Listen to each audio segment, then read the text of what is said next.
चलिए हम आज देखेंगे मेवाड़ मुकुट के बारे में। क्योंकि ये हाई स्कूल में देखिए क्लास 10th में ये हर अपने अपने जिला के खंड काव्य होता है। ठीक है, अपने जो खंड काव्य होता है देखिए, तो मेवाड़ मुकुट के बारे में देख लेंगे। कुशीनगर देवरिया साइड जो होता है,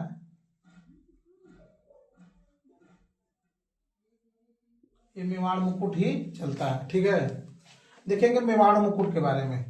तो जो मेवाड़ मुकुट खंड काव्य है, या तो देखिए प्रश्न दो तरीके से पूछता है, बहुत सारा पूछता है, लेकिन आपके जिले में जो खंड काव्य चलता है वही लिखना है। इसमें या तो मेवाड़ मुकुट की कथा वस्तु पूछ लेगा, और दूसरा क्वेश्चन में पूछ लेगा आपका महाराणा प्रताप, महाराणा प्रताप, महाराणा प्रताप का इसमें नायक है ना, या नायक के बारे में पूछ लेगा, या तो रानी लक्ष्मी के बारे में पूछ लेगा, या भामाशाह के बारे में पूछ लेगा। किसी एक के बारे में कथा वस्तु पूछेगा। सबसे ज्यादा पूछने वाला क्वेश्चन है कथा वस्तु और महाराणा प्रताप नायक के बारे में। इसमें देखिए कैसे लिखेंगे। जो महाराणा प्रताप के बारे में जो मेवाड़ मुकुट लिखा गया है, क्योंकि ये मेवाड़ के ही राजा थे, तो ये देखिए महाराणा प्रताप, मान लीजिए महाराणा प्रताप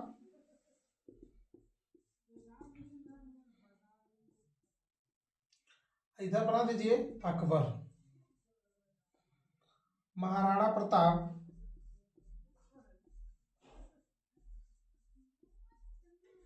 और अकबर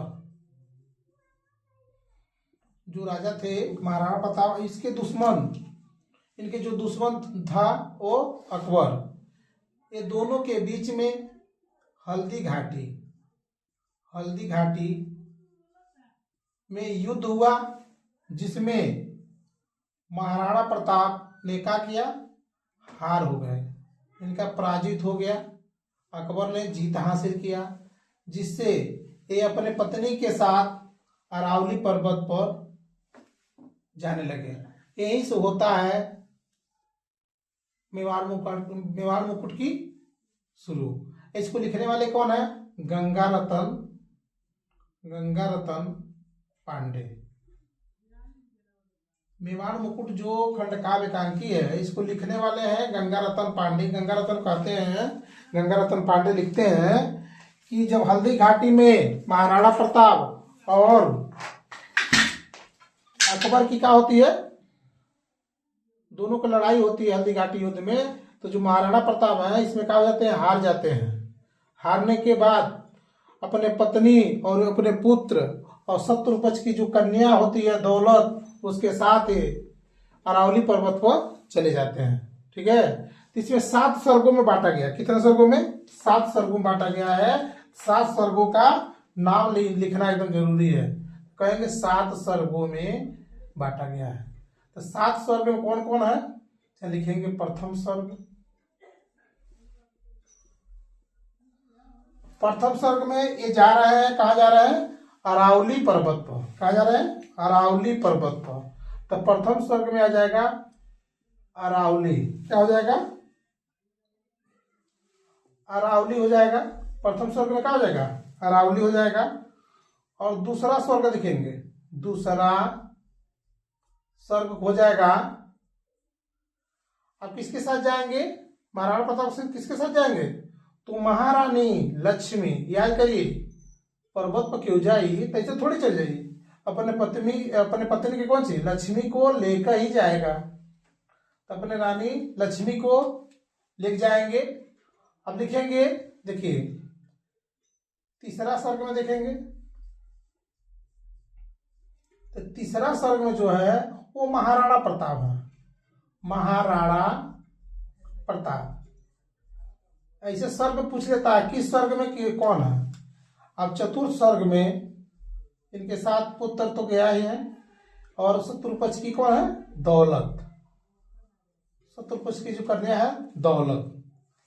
देखिए 4 हो गया, 5। पंचम में हो जाएगा चिंता। पंचम सर्ग में कौन हो जाएगा, सर्ग में चिंता। अब पांचवा में हो जाएगा, पांचवा में होगा चिंता। षष्ठी में हो जाएगा, देखिए षष्ठी स्वर्ग में पृथ्वीराज, पृथ्वीराज। और सप्तम स्वर्ग में हो जाएगा, 7 स्वर्ग में बांटा गया है, ए में हो जाएंगे भामाशाह, भामाशाह हो जाएंगे, भामाशाह। तो आपको देखिए 7 स्वर्ग याद करना है, क्योंकि ये गंगा रतन पांडे द्वारा लिखी ये क्या है, एक मेवाड़ मुकुट जो महाराणा प्रताप अकबर के बीच में हल्दी घाटी के युद्ध में लड़ी हुई कहानी है, जिसमें महाराणा प्रताप क्या हो गए हैं, हार गए हैं। अपने पत्नी, पुत्र और दौलत को लेके कहाँ जाना है, अरावली पर्वत पर। प्रथम स्वर्ग में हो जाएगा अरावली, दूसरा स्वर्ग में हो जाएगा महारानी लक्ष्मी, तीसरा में हो जाएगा महाराणा प्रताप, चतुर्थ में हो जाएगा दौलत, और पंचम हो जाएगा चिंता, और षष्ठ में हो जाएगा पृथ्वीराज, और सप्तम हो जाएगा भामाशाह। इसमें देखिए थोड़ा संक्षिप्त में हम बता दे रहे हैं आपको, इसका कथावस्तु बता दे रहे हैं, थोड़ा सा समझ लीजिए।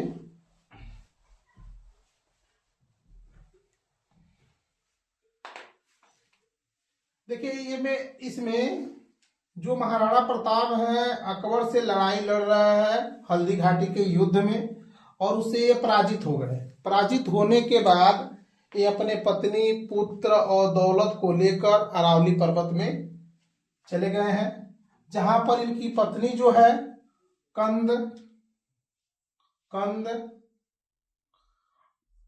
मूल फल आदि खाकर क्या करती है, उसमें जीवन बिताती है। देखिए महारानी है, लेकिन अपने पति के साथ कहाँ चली गई हैं, जंगल में चली गई हैं। तो वहां तो बढ़िया बढ़िया पकवान तो मिले ना, मिलेगा तो वही कंद मिलेगा, मूल मिलेगा, फल मिलेगा, यही खाती है और वही रात गुजारती है जमीन पर सोकर।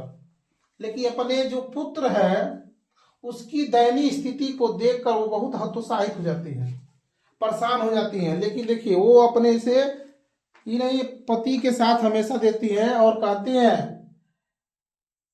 ठीक है, अपने पति के साथ हमेशा ये चलती रहती हैं, हतोत्साहित हो जाती हैं, कहती हैं ये हमें कष्टों का सागर डुबा नहीं पाएगा, मुझे कष्टों का सागर डुबा नहीं पाएगा।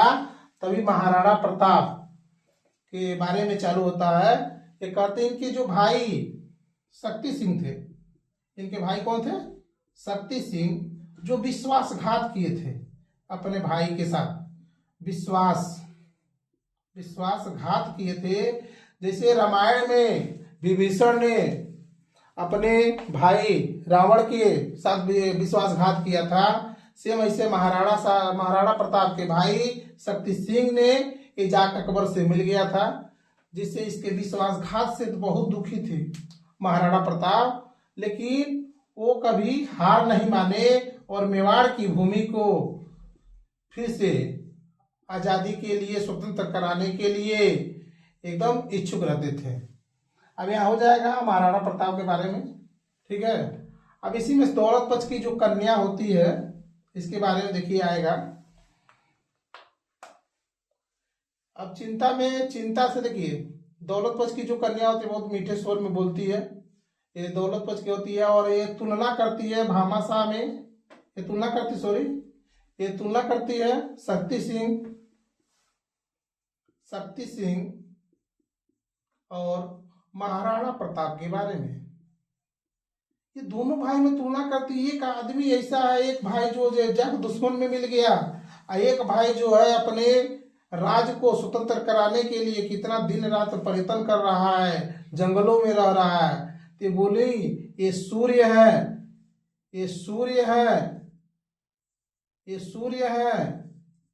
और वह एक दीपक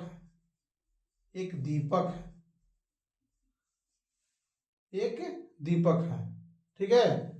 अब इसी में दौलत में तुलना करती है और उसी देखती है कि जो उनकी पत्नी बहुत चिंता में है, महाराणा प्रताप भी देखते हैं, लेकिन मीठे स्वर से दौलत के थोड़ा संतावना मिलता है और महाराणा प्रताप कहते हैं आप चिंता मत कीजिए, हम लोग सिंधु प्रदेश में जाकर फिर से सेना का क्या करेंगे, प्रबंध करेंगे, और मेवाड़ को फिर से हम क्या करेंगे, मेवाड़ को फिर से हम आजादी कराएंगे। तभी पृथ्वीराज से मिलने का संदेश मिलता है, और पृथ्वीराज जो है वो महाराणा प्रताप से मिलते हैं, और मिलने के बाद एक दूसरे से गले मिलते हैं और कहते हैं आपका जो सेना है उसका सेनापति, इसका प्रबंधन करने वाले कौन रहेंगे? जो सेना का प्रबंध करेंगे वो भामाशाह आएंगे, भामाशाह। और यहाँ सिंधु प्रदेश में जाकर भामाशाह और महाराणा प्रताप दोनों लोग मिलते हैं, और कौन इस पर मेवाड़ पर विजय पाने के योजना बनाते हैं। ठीक है, यही इनका खंडकाल का हो गया, समाप्त हो जाता है। तो इस तरह आपको 7 सर्गों के नाम याद होना चाहिए सीक्वेंस में। सेम टू याद करें, प्रथम सर्ग अरावली, दूसरा रानी के साथ ही जाएंगे। कौन जाएंगे? राजा जाएंगे। एक और लड़की शत्रु पक्ष की थी, कन्या, तो उसका नाम था दौलत। और उसके बाद दौलत के बाद चिंता आ जाएगा। ऐसे कौन मिलने आए थे? इनका साथ देने वाले कोई था, एक भाई था शक्ति सिंह, वो छोड़ दिया था, और पृथ्वीराज आए थे इनके साथ देने। ये बोले हम लोग क्या करेंगे, मेवाड़ को स्वतंत्र कराएंगे। अब भामाशाह ने पूरे सेना का क्या किया? प्रबंध किया। ये है मेवाड़ मुकुट की खंडकाल।